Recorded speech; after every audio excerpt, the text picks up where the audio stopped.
Salut tout le monde, bienvenue sur la chaîne Paye tes règles, c'est le joueur du Clapas. Me voici pour vous dire ce que je pense de Dungeon of Infinity après maintenant y avoir beaucoup joué. Alors qu'est-ce que j'appelle beaucoup joué? Eh bien j'ai fait plusieurs scénarios, des scénarios one shot, et j'ai fait aussi une mini-campagne, et puis j'ai fait toute la campagne principale de la boîte de base. Alors, qu'est-ce que j'en pense? Eh bien c'est parti.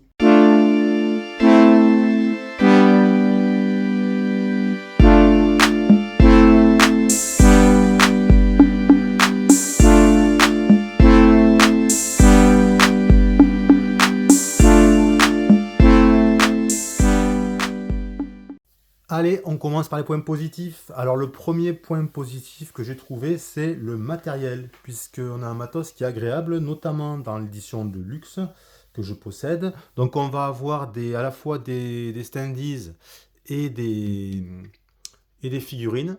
Alors là, les figurines sont washées déjà d'origine, mais je trouve que les standees sont plus sympas. C'est plus agréable parce que les figurines, je les trouve de qualité moyenne, hein. Je trouve que le wash, c'est un peu moyen, mais enfin ça va quand même, hein. Mais je trouve que vous voyez, c'est plus agréable les standees. Avec les boss, on le voit particulièrement, c'est assez gros là, ici. La figurine, elle est beaucoup plus petite. Et je trouve que voilà, ça fait un peu moyen, mais c'est sympa quand même. Les plateaux aux personnages sont grands et le support Game 13, puisque c'est de marque Game 13, est vraiment sympa puisqu'il permet d'avoir un système de double couche. On a également les illustrations qui sont vraiment pas mal, alors plutôt classiques mais efficaces, à la fois sur les plateaux personnages, mais aussi sur les cartes. Donc que ce soit les cartes de monstres, d'ennemis par exemple, comme ceci, que ce soit les illustrations des équipements. Donc classique mais très agréable. On a également un bon système de rangement avec un espace pour les cartes avec des séparateurs et une boîte à compartiments pour ranger les figurines, plus une autre pour ranger les divers jetons. Et ça, c'est vachement sympa parce que ça aide bien pendant une partie. Hop, vous voyez, c'est ce dont je parle. Ce type de boîte-là qui est fourni avec, c'est vraiment sympa puisque on peut bien ranger le matériel et quand on joue, on sort ça et puis voilà. On ne va pas chercher pendant 2 heures les différents éléments. Le deuxième point positif, ça va être l'histoire. L'histoire de la campagne, elle est très agréable à suivre. Moi, elle m'a beaucoup plu. Les personnages, en plus, ils sont travaillés, puisque en fait, ils ont tous un background qu'on nous propose de lire au début. On a l'impression en fait d'arriver dans un monde qui vit et de plonger dans ses intrigues. C'est super intéressant. On se pose des questions sur les motivations des uns et des autres. En fait, c'est pas l'histoire n'est pas cousue de fil blanc. Le troisième point positif, ça va être le choix des personnages. Et oui, parce qu'on a une dizaine de personnages dans le jeu, donc on a un vaste choix. Mais ce qu'il y a de génial, c'est qu'on n'est pas coincé avec un perso du début à la fin de la campagne principale dans ce jeu. En fait, elle est structurée, la campagne principale elle est structurée en 10 chapitres et chacun est divisé en 3 donjons. Et en fait, on doit garder les mêmes personnages dans un chapitre. Donc ça veut dire qu'un personnage, on va le garder pendant 3 donjons. Mais ensuite, en fait, on peut changer de perso de chapitre en chapitre. Et ça, c'est top. Pourquoi c'est top? Parce qu'en fait, on peut essayer tous les personnages dans une seule campagne.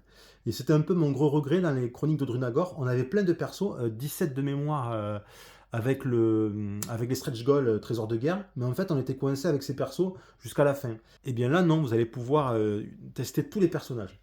Et ce qui est cool, c'est que parfois, on est même obligé de changer de personnage, parce qu'il y a des personnages qui sont obligatoires et d'autres qui sont exclus d'un chapitre. Donc on sera forcément obligé de changer.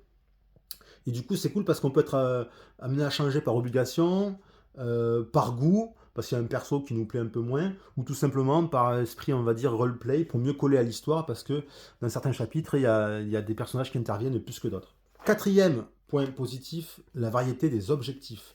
Donc les combats sont omniprésents, oui, mais le but n'est jamais de devoir tuer tout le monde, hein, comme dans Gloomhaven. Là, c'est plutôt l'histoire qui guide les objectifs, et ils sont véritablement variés. Il faut par exemple s'échapper, trouver une sortie, il faut trouver des indices, il peut avoir un objectif qui change en cours de partie, il faut trouver quelqu'un ou détruire une cible précise, parce que parfois on a carrément des espèces de missions de chasse où on va devoir trouver un adversaire assez costaud et s'en débarrasser. Le cinquième point positif, à mes yeux, c'est la mécanique des combats. Alors les combats sont plaisants, alors attention, ils sont quand même assez hasardeux, donc il faut aimer quand même les Ameritrash et leur aspect aléatoire, parce que là on est clairement dans de l'Ameritrash, hein. Les combats, donc, ils se règlent comment? Ben, ils se règlent à coup de D20, comme vous pouvez voir là-bas. ces D20 ils vont nous permettre de déclencher la plupart de nos compétences, mais pas toutes. Pour les attaques, c'est toujours du D20, mais pour le heal, les buffs et les debuffs, non. On peut les faire en principe directement, quoi. Donc en fait, quand on lance un D20, il s'agit ici de faire le résultat le plus bas possible. Et non le plus élevé, hein. Donc là, plus c'est bas, mieux c'est, quoi. Si on fait un 1, c'est cool, quoi. Et si on fait un 20, ben, ça va pas. Malgré le hasard avec le D20, ça n'empêche pas le jeu d'être très tactique quant à certaines décisions qui sont relatives à l'ordre du tour. Parce qu'en fait, l'ordre du tour, il nous est imposé, enfin il nous est semi-imposé, enfin il nous est quand même imposé. En fait, quand on joue à plusieurs personnages, chaque personnage va jeter un D20 au début du round, et le plus petit va être le joueur numéro 1, puis le deuxième plus petit va être le numéro 2, donc on a ces boucliers pour le montrer, jusqu'au numéro 4. Mais en fait, ce qu'il y a, c'est que le joueur qui est numéro 1, qui joue en premier, s'il veut, il peut décider de jouer en premier, et il va décaler tout le reste de l'ordre du tour. Donc, et ça, parfois, c'est quand même super important, c'est vraiment à bien calculer. Tout comme ce qu'il faut calculer également, c'est les compétences à utiliser, et surtout, enfin, le moment auquel utiliser les compétences, ça peut être primordial. Il faut aussi vraiment faire attention au choix des actions qu'on va faire, puisque ça peut être déterminant concernant les mouvements du Dungeon Lord. En fait, le Dungeon Lord, c'est un boss qui nous poursuit, alors pas dans tous les donjons, mais dans la plupart des donjons, on est poursuivi par un boss qu'on appelle donc le Dungeon Lord, et en fait, en fonction de ce qu'on va faire, on va le faire se déplacer vers nous plus ou moins rapidement, ou attaquer plus ou moins un grand nombre de fois. Donc ça, c'est à calculer quand même, parce que quand on est aux prises avec le Dungeon Lord, eh bien, c'est la merde. Donc on reste dans de la méritrage, mais quand même tactique. Sixième point positif, ça va être la variété des modes de jeu, puisque on peut jouer à Dungeon of Infinity en mode compète, on peut jouer en coop, et puis c'est pas tout, puisqu'on peut faire des scénarios one-shot, c'est-à-dire voilà, on joue une petite session de jeu, il y a un début, une fin, et c'est tout. Et ces scénarios one-shot, ils sont spécialement conçus, un peu comme dans Eutia. On peut faire aussi des mini-campagnes qui s'étendent sur 3 donjons chacune. Hein, chaque mini-campagne, c'est 3 donjons. Et qui sont différents des scénarios one-shot. Il suffit pas de... C'est pas juste 3 scénarios one-shot qu'on t'a collés ensemble. En fait, il y a des scénarios de mini-campagnes. Et c'est 3 donjons spécifiques. On peut faire également la campagne principale qui s'étend, donc comme je l'ai déjà dit tout à l'heure, sur 10 chapitres divisés en 3 donjons chacun, et avec une histoire qui est bien ficelée. Le septième point positif, ça va être, alors là, attention, c'est le système de progression, mais à court terme.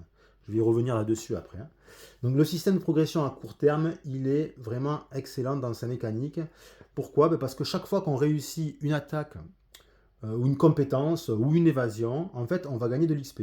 Généralement, on va gagner 1 point d'XP. Et il y a certaines compétences qui permettent de gagner 1 point d'XP pour chaque touche. Par exemple, il y a une attaque, elle va nous offrir, il y a une compétence qui nous permet d'attaquer par exemple 3 fois, admettons, et chaque fois que je touche, je gagne 1 point d'XP. Donc avec cette compétence, je pourrais gagner d'un coup, si je réussis mes 3G, 3 points d'XP. Et du coup, ça permet de gagner beaucoup plus d'XP. Et donc cela peut être stratégique pour faire progresser ses persos plus rapidement, d'utiliser des compétences qui ne sont pas forcément les plus efficaces dans la configuration de la partie, mais qui vont être efficaces dans le sens où elles vont faire gagner le plus d'XP. Donc au fur et à mesure qu'on gagne l'XP, on va faire progresser ce petit cube jaune, et puis quand on va arriver à certains endroits, on va monter de niveau. Et la montée de niveau, elle est vraiment sympa. Donc déjà, on va regagner son plein de santé au maximum, et en plus, on augmente sa santé maximale. On gagne aussi une nouvelle carte compétence qu'on a avec chaque personnage. Et en plus, les compétences qu'on possède déjà, elles vont devenir plus fortes qu'auparavant. Là, par exemple, si j'en prends une ici, voilà, si je passe du niveau 1 au niveau 2, je vais pouvoir rajouter un bonus de plus 4 au lieu de plus 3. Donc vraiment intéressant ce système de progression à court terme. Mais, et oui, parce qu'il y a des mais, et ces mais, ils vont nous amener au point négatif. C'est parti. Ce jeu a de nombreux points négatifs, et certains, ils sont vraiment de taille. Hein. Le premier point négatif, ça va être le système de progression à long terme pendant la campagne principale. Alors je viens de vanter le système de progression que j'ai appelé à court terme, c'est-à-dire dans le cadre d'un scénario one-shot ou d'une mini-campagne, mais il y a un problème quand même, et un gros problème, avec le système de progression sur le long terme. Pourquoi? Ben, parce que pendant la campagne principale, la progression, elle est réinitialisée à chaque fin de chapitre. Oui, vous avez bien entendu, à chaque fin de chapitre, c'est-à-dire tous les 3 donjons, quoi. Donc, si on garde le même personnage, eh ben, on repart niveau 1. Donc dégoûté, quoi. Et quand je dis réinitialiser, il faut tout réinitialiser. C'est-à-dire, je parle aussi de tous les équipements gagnés, de tous les objets gagnés. Donc par exemple, ici, là, si on prend Saskia, là, elle termine, elle est niveau 4. Ici, là, on le voit ici en bout, là. Elle est niveau 4, ben, ça veut dire qu'elle retomberait, si on continuait, niveau 1. Ses dagues, là, de folie, ben, c'est fini. Ses bottes, c'est fini. Les objets qu'elle aurait dans sa besace, c'est fini.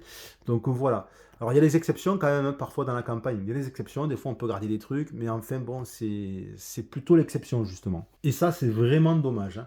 Et je pense que c'est en fait le revers de la médaille de permettre le changement de personnage entre les chapitres. Moi, je pense qu'il aurait peut-être fallu penser à un autre système permettant une progression de chapitre en chapitre aussi. Parce que c'est bien de le court terme, mais le long terme, c'est quand même important dans un jeu de campagne, non? Bon, en plus, ce qu'il y a, c'est que les persos, ils ne peuvent être que niveau 5 maximum. Niveau 5 maximum, et il n'y a qu'une carte par niveau. C'est-à-dire qu'on n'a pas le choix. Par exemple, si Saskia, elle passait niveau 5, ben voilà, je prends cette carte, et basta, c'est tout.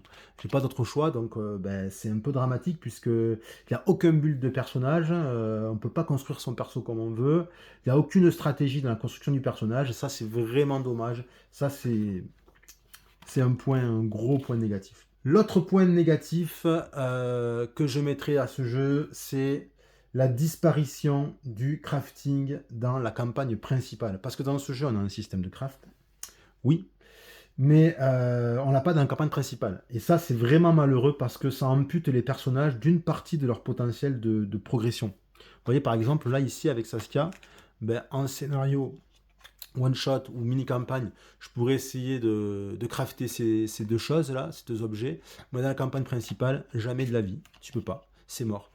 Et c'est dommage, c'est vraiment dommage parce que là, par exemple, ici là, cet objet, il va me permettre de gagner, d'améliorer une compétence de niveau 2. Donc je remplacerai ma compétence de niveau 2 là ici, Ghost Protocol, par celle-là à la place, hop, qui serait plus forte. Ben, dans la campagne, ça saute, on l'a pas. Et c'est vraiment étonnant de l'avoir laissé dans les scénarios one-shot et de l'avoir enlevé dans la campagne principale, quoi. Moi, je pense que c'est lié je pense que c'est vraiment lié au fait de vouloir rester cohérent avec l'histoire, dans laquelle il y a souvent un sentiment en fait d'urgence. Vraiment, souvent, on est pressé et en fait, c'est vrai que ça ferait bizarre de voir un groupe d'aventuriers qui est poursuivi. D'un coup, ils s'arrêtent pour miner des trucs avec une pioche. Peut-être que ça serait pas logique, mais du coup, d'un point de vue mécanique, c'est très embêtant. Ça laisse vraiment un goût d'inachevé et de frustration lorsqu'on tient entre ses mains des cartes là auxquelles on n'aura jamais accès en fait. On a ces deux cartes là par exemple, et on se dit ben, tant pis, je pourrais jamais y avoir accès. Alors que quand même on joue la campagne principale quoi, c'est le mode principal du jeu. Troisième point négatif et le pire de tous, c'est les règles. Voilà, les règles, des règles qui sont inabouties et qui sont peu claires et tout du long. Donc le jeu, il est censé être un dungeon crawler léger, mais les règles sont clairement inabouties. Je dirais même qu'elles sont inachevées. Il y a régulièrement des impensés, hein. Ils n'ont pas pensé à des trucs, alors pourtant c'est une V2. C'est une V2 et il y a plein de choses qui ne sont pas expliquées, qui ne sont pas précisées, et ça peut pourrir, mais vraiment pourrir, l'expérience de jeu, hein. Et ça, c'est vraiment visible et marqué pendant la campagne principale. Régulièrement, moi, j'ai pas compris certaines règles spéciales. Quand je dis régulièrement, c'est très régulièrement, hein, on va dire une fois sur deux facile, hein.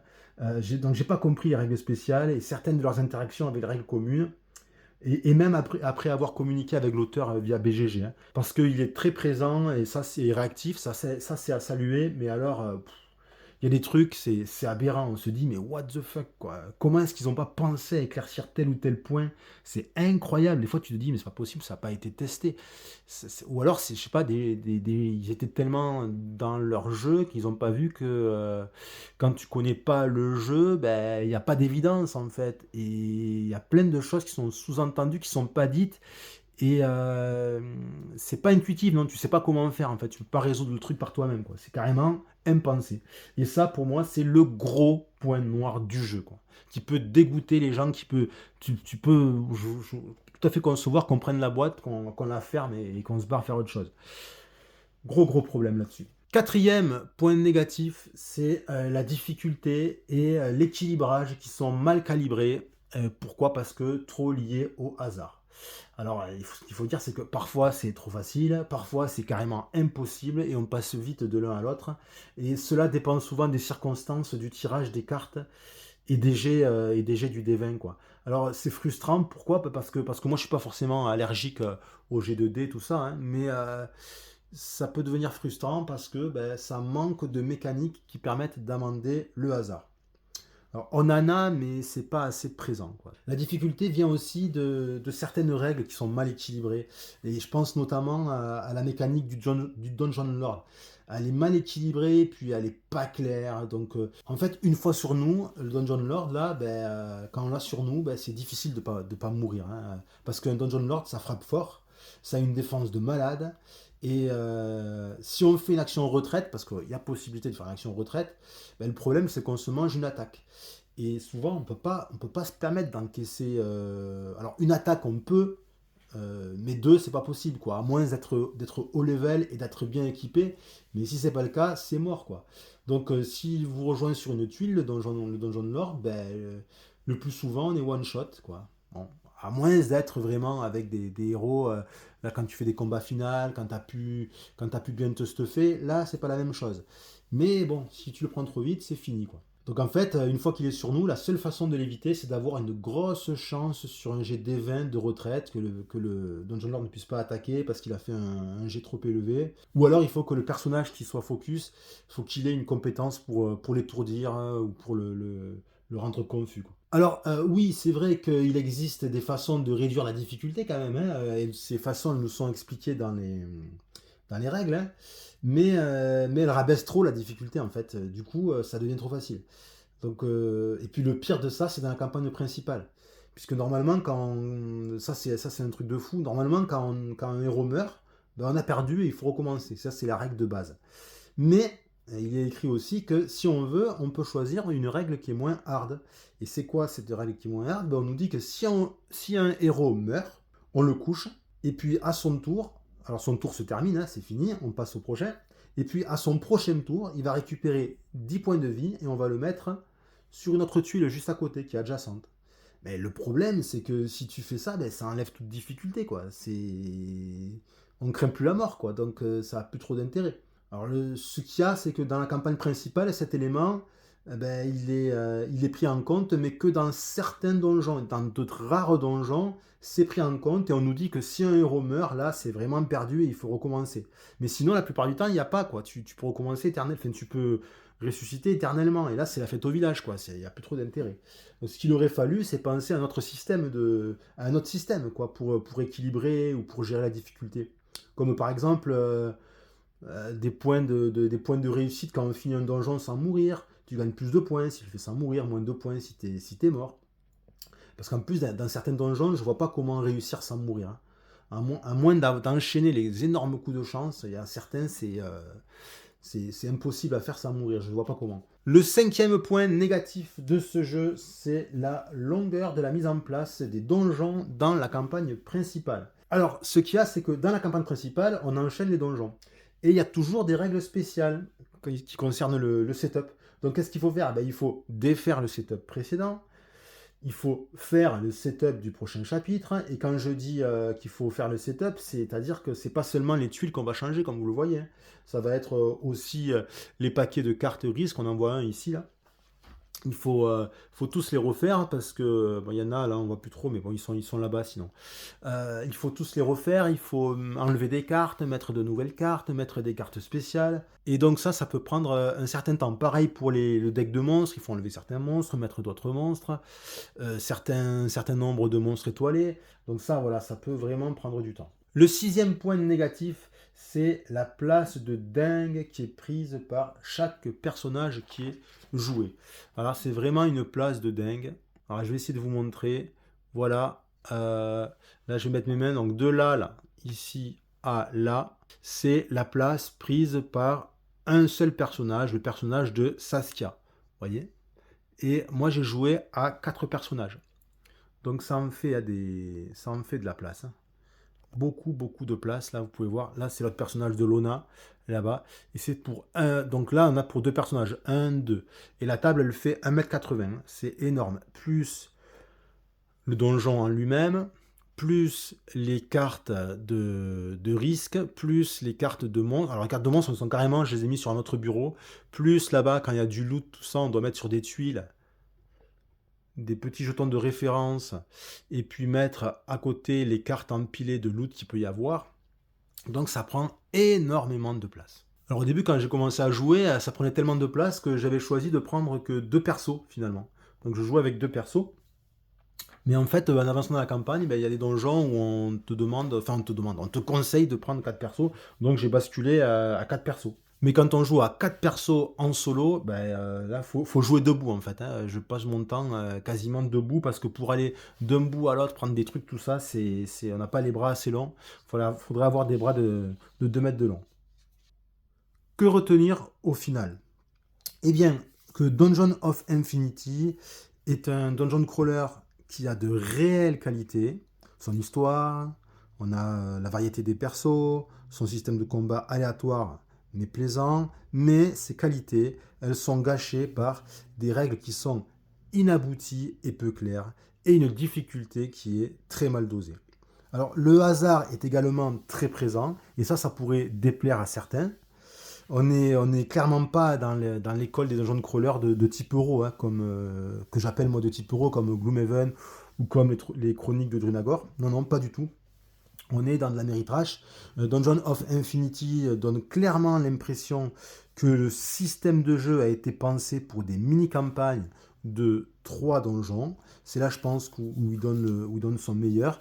Et il donne aussi l'impression, du coup, que la campagne principale, elle a été plaquée comme ça, par-dessus, sans aucune adaptation des règles. Souvent, ça passe, mais parfois, ça passe pas. On se rend compte qu'il y a des choses qui ne fonctionnent pas en mode campagne principale. Au final, malgré une histoire que j'ai bien aimée, je ressors assez déçu de l'expérience globale du jeu. Si on avait l'histoire de Dungeon of Infinity avec les mécaniques de Massive Darkness 2, on tiendrait sans doute le dungeon crawler léger parfait. Si le contenu de la chaîne vous plaît, pensez à vous abonner et parler de la chaîne autour de vous. Salut et à la prochaine!